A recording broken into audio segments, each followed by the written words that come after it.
Hi viewers, welcome to Bhaskar's area. AP mega DSC 2025కు సంబంధించి మరి మొదటి రౌండ్ సర్టిఫికేట్ వెరిఫికేషన్ పూర్తయిన విషయం మనందరికి కూడా తెలిసిందే. మరి ఈ రోజు నుంచి రెండో విడతకు సంబంధించిన ప్రక్రియను ప్రభుత్వం ప్రారంభించబోతోంది. రెండో రౌండ్ సర్టిఫికేట్ వెరిఫికేషన్ ను ప్రారంభించి మరి రెండో విడతలో అభ్యర్థులు ఎవరైతే ఎంపిక అవుతారో వారికి కాల్ లెటర్స్ పంపించి వారికి సర్టిఫికేట్ వెరిఫికేషన్ నిర్వహించబోతున్నారు. దీనికి సంబంధించి అధికారులు కసరత్తు ప్రారంభించారు. దానికి సంబంధించినటువంటి పూర్తి సమాచారాన్ని మనం ఇక్కడ చూస్తూ ఉన్నాం. డిఎస్సి అభ్యర్థులకు రెండో విడత కాల్ లెటర్స్, అధికారులు కసరత్తు. డిఎస్సి 2025 నియామకాల్లో ఉమ్మడి పశ్చిమ గోదావరి జిల్లాలో అన్ని క్యాడర్ల నుంచి సుమారు 50 మంది లోపు అభ్యర్థులకు రెండో విడత కాల్ లెటర్ల జారీ, సర్టిఫికెట్ల పరిశీలన ఉండవచ్చనే సంకేతాలు అందుతున్నాయి. జిల్లా విద్యాశాఖ అధికారిక ప్రకటన విడుదల చేయలేదు.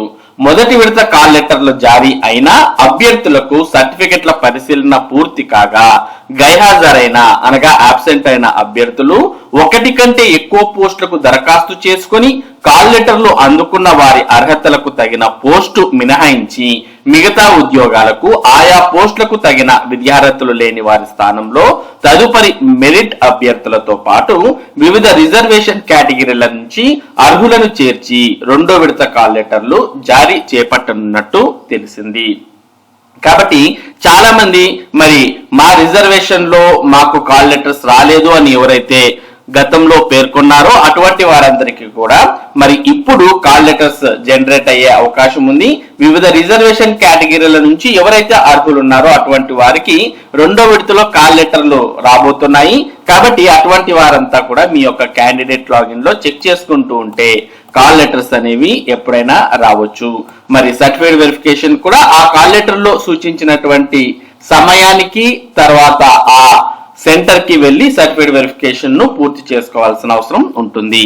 ఇక తెలుగు నిబంధన చర్చనీయాంశం మనం నిన్నటి ఒక వీడియోలోనే మీకు తెలియజేశాం. కేంద్ర విద్యా సంస్థల్లో చదవడంతో చాలా మంది తెలుగు అనే సబ్జెక్ట్ ని వారి యొక్క మామూలుగా 10 ఇంటర్మీడియట్ డిగ్రీల్లో చదవనటువంటి వారిని రిజెక్ట్ చేస్తున్న విషయాన్ని మనం గత వీడియోలో చెప్పాం. అదే సమాచారం మనకి ఇక్కడ కూడా మరోసారి కనిపిస్తుంది. తెలుగు నిబంధన చర్చనీయాంశం.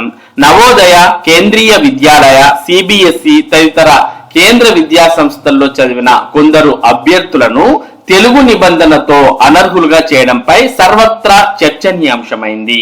జీవో నిబంధనల మేరకు విద్యార్హతలను ప్రామాణికంగా తీసుకున్నట్టు విద్యాశాఖ వర్గాలు చెబుతుండగా డిఎస్సి అభ్యర్థుల వాదన భిన్నంగా ఉంది.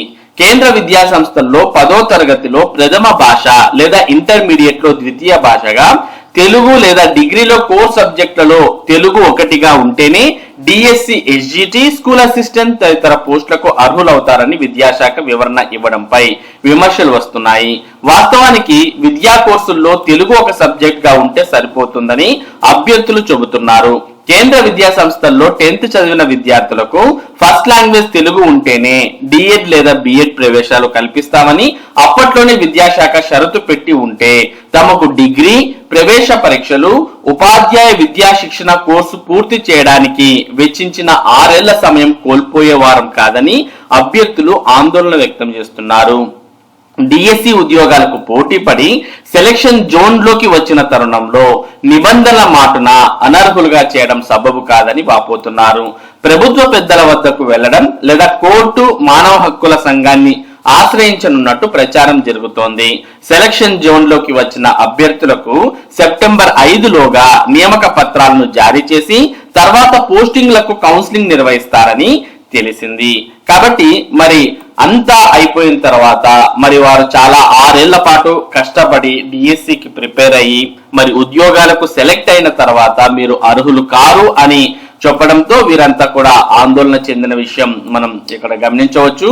అదే విషయాన్ని మరి ఎప్పుడైతే ఎంట్రన్స్ ఎగ్జామ్ అంటే డిఈడి కావచ్చు, బిఈడి కావచ్చు అటువంటి కోర్సుల్లో చేరేటప్పుడే ఇటువంటి ఒక కఠినమైన నిబంధనను అప్పుడే మీరు పెట్టి ఉంటే మరి వీరి యొక్క విలువైన 6 సంవత్సరాల కాలం కోల్పోయేవారం కాదు కదా అంటూ వారు ప్రశ్నించడాన్ని కూడా మనకు కూడా ఒకసారి ఆలోచిస్తే ఇది సబబే అని అనిపిస్తుంది.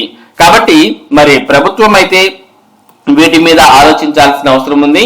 ఇక ఎవరైతే ఇప్పుడు సెలెక్ట్ అయ్యేటటువంటి అభ్యర్థులు ఉన్నారో వారి పేర్లతో త్వరలో ప్రభుత్వం సెలక్షన్ లిస్ట్ అనేది విడుదల చేయబోతోంది. సెలక్షన్ లిస్ట్ అనేది వచ్చిన తర్వాత వారికి సెప్టెంబర్ 5 లోపే నియామక పత్రాలు కూడా రాబోతున్నాయి. ఇక ఎంఈఓలు హెచ్ఎంల గుర్రు డిఎస్సి ప్రకటన వెలువడిన నాటి నుంచి సర్టిఫికెట్ల పరిశీలన వెరిఫికేషన్ వరకు ప్రతి దశలో తమ వంతు విధులు నిర్వహిస్తున్నప్పటికీ జిల్లా విద్యాశాఖ అధికారులు చులకన భావంతో మాట్లాడుతున్నారని కొందరు ఎంఈఓలు హెచ్ఎంలు ఆవేదన చెందుతున్నట్టు తెలిసింది.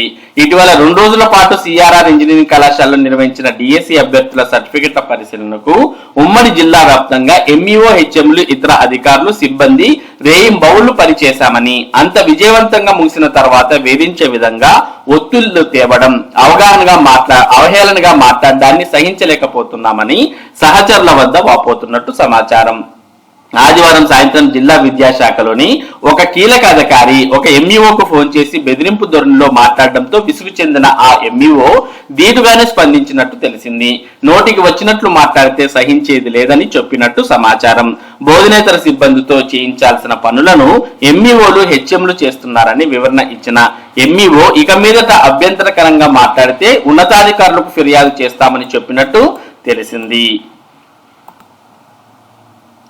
ఇక మరోపక్క అనంతపురం జిల్లాలో భారీగా నకిలీ సర్టిఫికెట్లు బయటపడుతున్నట్టు డిఎస్సి సర్టిఫికెట్ వెరిఫికేషన్ లో మనం చూస్తూ ఉన్నాం. డిఎస్సిలో మరో 3 నకిలీ సర్టిఫికెట్లు వెలుగులోకి. ఇప్పటికే ఒకటి వెలుగులోకి, అందులో ఒక అభ్యర్థి ఆసుపత్రి నుండే సర్టిఫికెట్లతో పరార్. సర్టిఫికెట్ల పరిశీలనలో అవాక్కైన విద్యాశాఖ. సర్టిఫికెట్ల వెరిఫికేషన్ ను పరిశీలిస్తున్న జిల్లా విద్యాశాఖ అధికారులు అంటే ఇక్కడ మనం చిత్రంలో కూడా చూస్తూ ఉన్నాం. మెగా డిఎస్సి సర్టిఫికెట్ల పరిశీలనలో నకిలీ సర్టిఫికెట్లు వెలుగులోకి వస్తున్నాయి. అందులో ఇప్పటికే ఒకటి వెలుగులోకి రాగా ఆదివారం మరో 3 వెలుగులోకి రావడంతో విద్యాశాఖ అధికారులు అవాక్ అవుతున్నారు. అనంతపురం జిల్లాలో 807 టీచర్ పోస్టులకు ఎంపికైన అభ్యర్థులకు గత 3 రోజులుగా నగర శివారు అలమూరు రోడ్డులో ఉన్న శ్రీ బాలాజీ పీజీ కళాశాలలో సర్టిఫికెట్ల పరిశీలన ప్రక్రియను నిర్వహించారు. ఇందుకు 757 మంది అభ్యర్థులు హాజరు కాగా అందులో 748 మంది అభ్యర్థుల సర్టిఫికెట్ల పరిశీలనను పూర్తి చేసుకున్నారు. అదేవిధంగా మరో 9 మంది అభ్యర్థులు గైహాజరు కావడంతో వారిని కూడా సర్టిఫికెట్ల పరిశీలనకు విద్యాశాఖ అధికారులు పిలవడంతో అందులో 7 మంది హాజరయ్యారు. మరో 2 నాట్ విల్లింగ్ ఆప్షన్ ఇవ్వడం జరిగింది. 4 నకిలీ సర్టిఫికెట్లు వెలుగులోకి. మెగా డిఎస్సి అభ్యర్థుల సర్టిఫికెట్ల పరిశీలనలో హెచ్ఎం, హెచ్ఐ అంటే hearing impaired, MI, OH, PH కేటగిరీల్లోకి చెందిన 24 మంది అభ్యర్థుల సర్టిఫికెట్లను కర్నూలు, అనంతపురం ప్రభుత్వ సర్వజన ఆసుపత్రులకు రెఫర్ చేయడం జరిగింది. అందులో విహెచ్ కేటగిరీ అభ్యర్థి కాయపాటి నరేష్ దరఖాస్తు సమయంలో 46 నుంచి 50% విహెచ్ ఉన్నట్లు సర్టిఫికెట్లు పెట్టడం జరిగింది. డాక్టర్లు పరిశీలించిన తర్వాత కేవలం అతనికి 10% మాత్రమే విహెచ్ ఉన్నట్లు సర్టిఫికెట్ ఇవ్వడం జరిగింది. అదే విధంగా విహెచ్ అభ్యర్థి జి అంజనప్ప 40 నుంచి 50% విహెచ్ ఉన్న సర్టిఫికెట్ తో దరఖాస్తు చేసుకున్నారు. డాక్టర్లు చెకప్ చేసిన తర్వాత కేవలం 30% మాత్రమే విహెచ్ ఉన్నట్లు సర్టిఫికెట్ ఇవ్వడం జరిగింది. అలాగే ఎంఐ అభ్యర్థి కె శ్రీనివాసులు 66 నుంచి 70% ఎంఐ ఉన్న సర్టిఫికెట్ తో దరఖాస్తు చేసుకున్నారు. అనంతపురం జీజీహెచ్ లో డాక్టర్ చెకప్ కోసం పంపగా అక్కడ హాజరై డాక్టర్లు పలు ప్రశ్నలు వేయడంతో అక్కడి నుండి సర్టిఫికెట్లతో పరారయ్యారు. అలాగే ఓహెచ్ అభ్యర్థి పి సరస్వతి 51 నుంచి 55% ఓహెచ్ ఉన్న సర్టిఫికెట్ తో దరఖాస్తు చేసుకున్నారు. డాక్టర్లు పరిశీలించిన తర్వాత ఎలాంటి ఓహెచ్ లేదని ధృవీకరించారు. ఇలా 4 అభ్యర్థుల నకిలీ సర్టిఫికెట్లు వెలుగులోకి వచ్చాయి. ఈ విషయాన్ని కమిషన్ దృష్టికి తీసుకెళ్లామని, కమిషనర్ ఆదేశాల మేరకు తదుపరి చర్యలు తీసుకుంటామని జిల్లా విద్యాశాఖ అధికారి ఎం ప్రసాద్ బాబు తెలిపారు. మరి సమాచారాన్ని అంతా కూడా మనం గమనించినట్టయితే ఎక్కువగా పిహెచ్ కేటగిరీలో చాలా మంది నకిలీ సర్టిఫికెట్లు మరి సమర్పించినట్టు మనకు కనిపిస్తోంది. మరి కేవలం ఇక్కడ అనంతపురం జిల్లానే కాదు, రాష్ట్ర వ్యాప్తంగా ఎక్కువగా పిహెచ్ కేటగిరీలో అభ్యర్థులు నకిలీ సర్టిఫికెట్లు తెచ్చుకొని మరి అడ్డదారిలో ఉద్యోగాలు సంపాదించాలి అని మరి నకిలీ సర్టిఫికెట్లతో డిఎస్సికి దరఖాస్తు చేయడంతో పాటు సెలెక్ట్ అయి మరి సర్టిఫికేట్ వెరిఫికేషన్ కూడా వెళ్ళడం జరిగింది. మరి అది ఎంతవరకు కరెక్ట్ అనే దాన్ని ప్రభుత్వం నిర్ధారించడానికి ప్రభుత్వ ఆసుపత్రులకు రెఫర్ చేయడంతో వీరి బండారం బయటపడింది. మొత్తానికి ఇటువంటి నకిలీ సర్టిఫికెట్లు చాలా బయటపడే అవకాశం కూడా ఉంది. మరి విద్యాశాఖ అధికారులు చాలా పకడ్బందీగా సర్టిఫికెట్ల పరిశీలన అనేది చేపడుతున్నారు అనే విషయం మనకు దీన్ని బట్టి అర్థమవుతుంది. ఇక మెగా డిఎస్సి 2025కు సంబంధించి కాల్ లెటర్స్ అనేవి రెండో విడతకు సంబంధించి జనరేట్ అయ్యే అవకాశం ఉంది. మరి ఎవరైతే బార్డర్ లో ఉన్నటువంటి అభ్యర్థులు లేదా మొదటి విడతలో కాల్ లెటర్ రానటువంటి అభ్యర్థులు ఉన్నారో వారంతా మీ యొక్క క్యాండిడేట్ లాగిన్ ని చెక్ చేసుకుంటూ ఉంటే మీకు కాల్ లెటర్స్ జనరేట్ అయ్యే అవకాశం ఉంటుంది. మరి రెండో విడత పూర్తయిన తర్వాత అవసరం మేరకు మూడో విడతలో కూడా సర్టిఫికేట్ వెరిఫికేషన్ ను నిర్వహించాలి అని కమిషనర్ భావిస్తున్నట్టుగా తెలియజేసిన విషయం మనందరికి కూడా తెలిసిందే. ఇది ఈ రోజు మెగా డిఎస్సికి సంబంధించి ముఖ్యమైన సమాచారం.